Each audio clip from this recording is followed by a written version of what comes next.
recent years, sports has come through with many fantastic achievements. But in the year 1957, a performance took place that was a long time in the making. It was at Forest Hills in Long Island, the scene of the famed tennis championships. Earlier that year, Althea Gibson of New York became the first Negro to ever win the championship at Wimbledon in England. Now she was attempting her other great goal, to become the first Negro ever to win a championship at Forest Hills. Her opponent was Louise Brough, a former national champion. Ironically, exactly 10 years before, in her first championship, Miss Gibson met Miss Brough and was defeated. Now for the championship in 1957, Miss Gibson won the first set. She then went on to a 5-2 lead in the second set.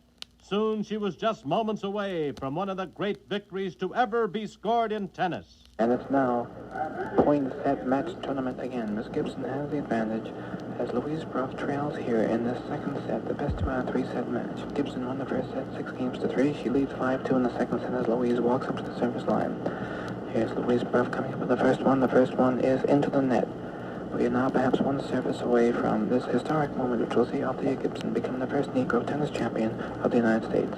The second one is good. Althea jumps back. Louise sends one into the net. There it is.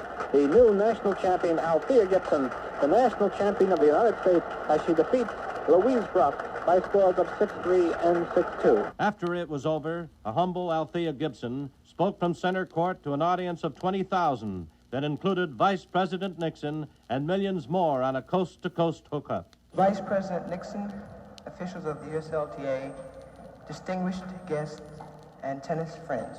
First, I would like to compliment my worthy opponent, Miss Louise Brough, for her excellent play and fine sportsmanship.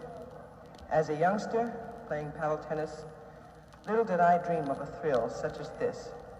I want to thank God for all of you, for at this moment, more than ever, I realize that without the united help of all of you, this victory would not have been accomplished.